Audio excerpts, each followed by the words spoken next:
안녕하십니까. 주역 64개 노트 정리. 이번에는 54번째 개인 뇌택 김의 첫 번째 총론 시간입니다. 전체로는 27번째 노트 정리입니다. 저번에 그 풍산점에 이어서 이번에는 뇌택 김에 대해서 알아보겠습니다. 자, 먼저 한자를 같이 한번 보겠습니다. 자, 김의 정흉, 무유리 이렇게 되어 있습니다. 김의 정흉, 무유리. 귀매는 나아가면 흉하니 이로울 바가 없으리라 이렇게 됩니다. 그러면 여기에 귀매가 무슨 말인지 이제 조금 의문이 들죠. 자, 귀매는 원래 시집 간다입니다. 나이 어린 여자가 시집을 가는 것이다 이렇게 이야기합니다. 예전에 그 고대의 풍습에는 자매 둘이 한 남자에게 시집을 보내는 경우가 많이 있었다고 이야기합니다. 이러한 것은 자주 있는 경우 정상적인 경우는 아니라고 이야기합니다. 그러면 이 매의 성질이 무엇인가에 대해서는 학설 대립이 심하게 있는데 이거는 다음 시간에 같이 하겠습니다. 그러면 상괴인 뇌는, 자, 여기 상괴가 뇌죠. 그 다음에 하괴는 태입니다. 이제 일반적으로 뇌는 장남, 우레, 진동을 이야기합니다. 근데 이 상계를 뒤집으면은 간이 되죠. 즉 이렇게 상계가 뇌인데 이거를 뒤집으면 이렇게 간의 이미지가 납니다. 즉 간남자와 태소녀가 이렇게 합한다고 이야기합니다. 다사는 이렇게 혼인의 상을 반합을 적용하는 경우가 많이 있다고 이야기합니다. 자, 그리고 하계 태는 소녀, 기쁨, 연못이라고 이야기합니다. 자, 이렇게 기쁨으로 시집을 가야 하는데 그렇지 않은 경우에는 유리함이 없다 이렇게 이야기합니다. 자, 일반적으로 여기까지 하고 단사에 대해서 알아보겠습니다. 자, 한자를 보면은 귀매, 천지, 대의야. 귀매는 천지의 큰 의리이니 천지불교 이 만물불흥 귀매 인지종시야. 천지가 사귀지 않으면 만물이 흥할 수 없으니 귀매는 사람의 마침과 시작이니라. 열이동 기뻐하며 움직이니 소기매야. 기쁨으로 움직여서 누이가 시집을 가는 바이니 정흉 위부당냐. 가면 흉하다는 것은 위치가 마땅하지 않음이요 무유리 유승강냐. 이로운 것이 없다는 것은 유가 강을 타고 있음이니라 이렇게 이야기합니다. 자, 시집을 가는 게인데 우리가 그 일반적으로 그 시집을 간다 결혼의 의미에 대해서 한번 살펴보겠습니다. 자, 에드워드 푹스의 그 풍속의 역사라는 그 책이 있습니다. 문화인류학을 풍속의 관점에서 쓴 책인데 이 책에서는 연애 결혼의 정의를 일체의 재산적 이해관계를 배제한 육체와 정신의 결합이라고 합니다. 그러면 뇌택김에도 하계가 이렇게 뇌택김인데 하계가 태로서 기쁨이죠. 기쁨으로써 그 조건 없이 욕심을 따지지 않고, 즉 김에는 기쁘게 가야 하는데 조건, 욕심 등을 여러 가지 따지면은 진정한 합일이 되지 않는 거죠. 오늘날 한국 사회에서 이혼율이 굉장히 높다고 이야기합니다. 이런 이혼율의 상승은 최초의 결혼, 혼인에 있어서 우리가 이야기한 그 에드워드 푹스의 그 연애 결혼의 정의에 맞지 않는 결혼을 많이 하는 거죠. 내가 가지지 못한 것에 대해서 상대방에 대해서 과도한 요구를 한다거나 조건을 서로 걸므로써 진짜 그 육체와 정신의 재산적 이해관계를 배제한 완벽한 결합이 이루어지지 않는 경우가 많이 있죠. 이러한 특징에 이러한 것에 착안하여서 이 귀매개에는 정상적인 결혼의 형태는 안 나옵니다. 모두 다 비정상적인 결혼의 형태가 나옵니다. 그래서 이러한 것을 보고 이 귀매효를 받았을 때 어떻게 해야 될지 행동 준칙으로 삼아야 될 것 같습니다. 그리고 이런 비정상적인 결혼의 형태가 나오는 걸 보면은 오히려 반면 교사에서 무리하지 말고 사심 없이 즐겁게 하라는 것을 우리가 교훈으로 삼을 수 있죠. 그러면은 이것이 혼인에 관한 대택김의 괴인데 혼인 이외의 문제는 어떻게 하는가 이제 고민이 될 수 있겠죠. 다산 선생님은 김에게에 나오는 혼인의 상은 여러 가지 중에 하나일 뿐이며 행력이나 전쟁, 정벌, 천하의 만사의 상이 다 있다고 이야기하십니다. 저 같은 경우에도 예전에 한참 주역 공부 재미에 빠졌을 때 우연히 재미로 제 주역 공부의 방향이 어떻게 되겠습니까? 표를 쳐가지고 점을 쳐봤는데 뇌택기매가 나왔습니다. 그래서 이게 결혼에 관한 혼인에 관한 문제인데 이제 약간 뜬금없이 느낀 적이 있었습니다. 그래서 귀매, 정흉, 무유리 나아가면 흉한다, 이룰 바가 없다고 이야기하니까 이 주역 공부를 그냥 그만해야 되나 이런 생각이 들었습니다. 근데 그 이후에 조건 없이 무리하지 않고 사심 없이 즐겁게 즐기면은 괜찮다는 생각이 들어서 이제 지금까지 공부를 하고 있습니다. 이렇게 귀매는 결혼에 관한 괴를 풀이하지만 이 귀매를 통합, 동맹, 결합 이런 관점에서 보면은 반드시 결혼에 관한 문제뿐만 아니라 아까 다산 선생님이 이야기했듯이 행력, 전쟁, 정벌 또 다른 상에서도 이 귀매계를 충분히 유추할 수 있으니까 그렇게 판단하시면 될 것 같습니다. 대상전을 한번 읽어보겠습니다.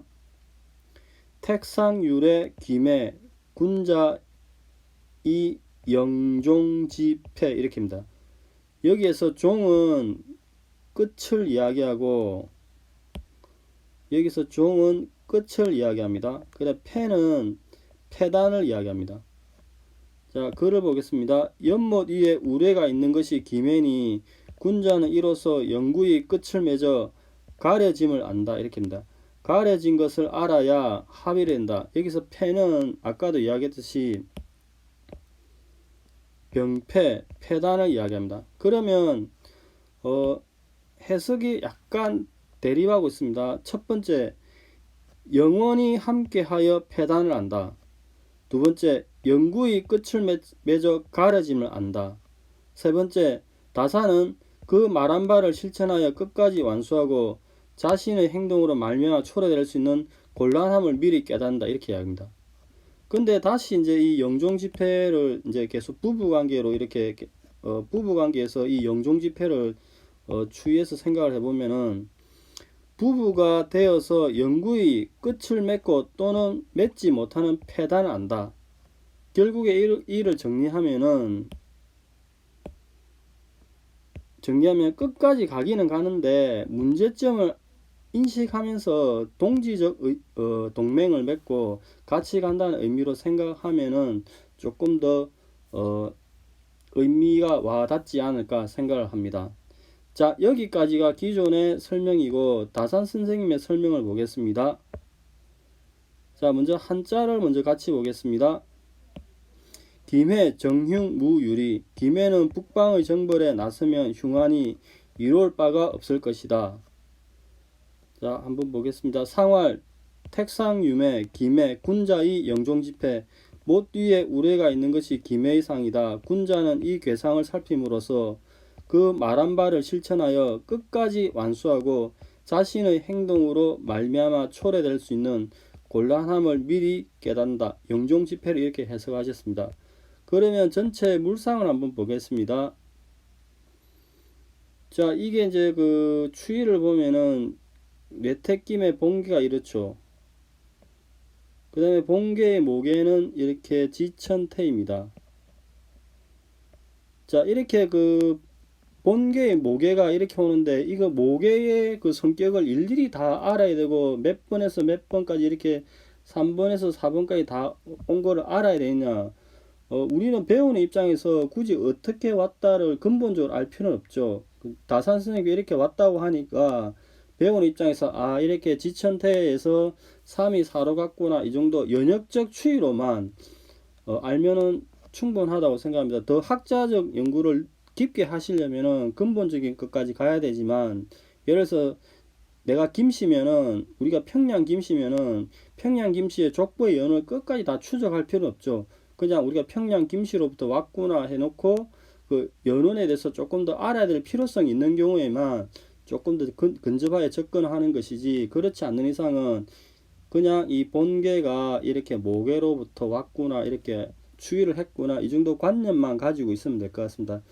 계속 이야기하지만 효변과 추이를 하는 점은 그 물상을 조금 더 명확하게 하고 해석을 풍부하게 하기 위해서 하는 거기 때문에 조금 어렵고 이해가 오지 않더라도 전체 64개 개를 처음부터 다 알 수는 없으니까 계속 반복적으로 나아가면은 어느 순간 이게 물리가 탁 트이는 순간이 옵니다. 저도 1년 정도 그렇게 했으니까 조금 어렵더라도 이해가 오지 않더라도 계속 반복적으로 같이 하면 될 것 같습니다.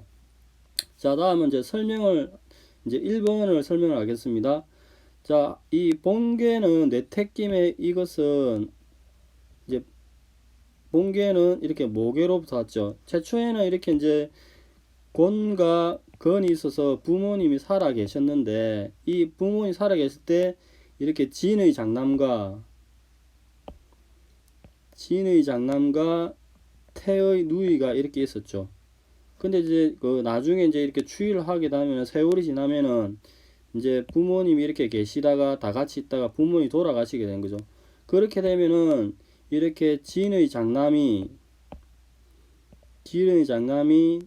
태누이를 이제 그 시집을 보내는 그런 형상이 나온다고 이야기합니다. 그러면 이렇게 그 내택김에 같이 혼인의 상에는 반합을 취한다고 하는데 이것을 다시 보겠습니다. 자, 본계가 내택김이고 본계의 모계는 지천태입니다. 이렇게 추이를 하게 되면은 이제 이 위에 간이 진인데 뒤집힌 간으로 보죠. 그래서 간 사위, 어린 사위와 태소녀가 이렇게 결합을 하는 거죠. 태소녀와 간 사이가 이렇게 그래서 간 사이가 사위가 바깥에서 이렇게 오는 거죠. 혼인의 상에 있는 경우에는 앞서 한 풍산정과 뇌택김해 같은 경우에는 반합의 많이 취한다고 이야기 설명을 계속 드렸습니다. 그다음 정흉을 보겠습니다. 자, 이 뇌택김의 본계가 있습니다. 본계의 모계는 지천태입니다. 이렇게 상 위에를 북으로 치고 아래를 남으로 올 때 이제 아래에 있는 남의 건이 이렇게 추이를 하고 하면 정벌을 하러 나가는 상이 나옵니다. 그러면 국경에 도달을 했는데 이제 이렇게 간이 뒤집혀진 거죠. 진이 뒤집힌 간이 되는 거죠. 그리고 밑에 있는 감은 수레의 역할을 합니다. 그래서 정별을 나가서 국경에 도달하였으나 남의 건이 부계를 정벌하여 갔으나 국경에 도달하였으나 간으로서 죽임을 당하고 수레에 실어 오니까 결국에는 이렇게 정벌을 나간 것이 흉하다고 이야기하죠. 그 다음에 유리할 바, 이로울 바가 없다 이렇게 이야기하는데 여기에서 본계에서 태의 이미지가 나오는데 이 태는 이롭다는 이미지가 있지만 이렇게 음이 강을 타고 있으니까 이로울 바가 없다 이렇게 이야기합니다.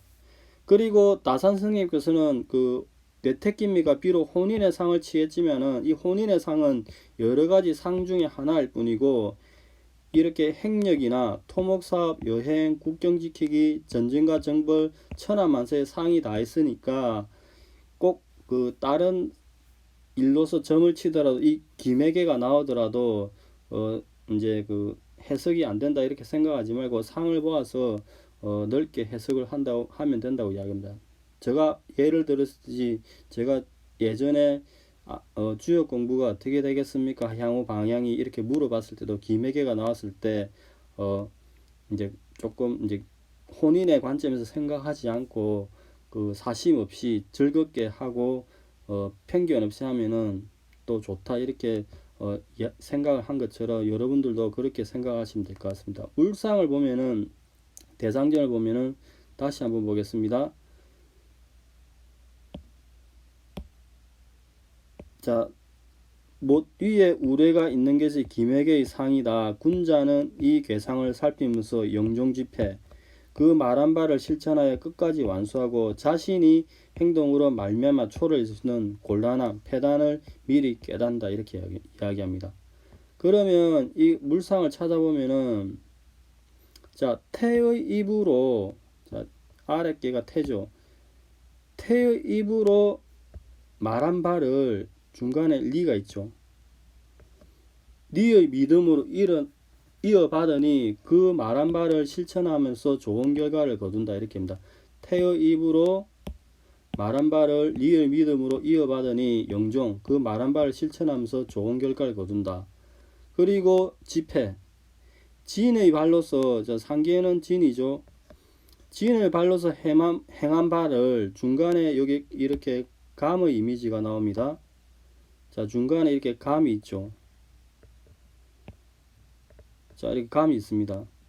자 진의 발로서 행한 바에 따라 감의 재앙이 이어지니 집회 자신의 행동 진의 행동 나아감으로 인해서 말미암아 아마 초래될 수 있는 곤란함 감을 미리 깨닫는 것이다 이렇게 이야기합니다. 자 공자께서는 이런 것을 보고 군자가 말을 할 때에는 그 말로서 초래될 결과를 고려하여서 하고 행동할 때는 반드시 그 행동이 야기할 패단을 곰곰이 생각하여야 하니 이렇게 하면은 백성들은 그 말을 조심하고 그 행동에 신중할 것이다 이렇게 도덕적 교훈을 정명을 이끌어내시기도 합니다.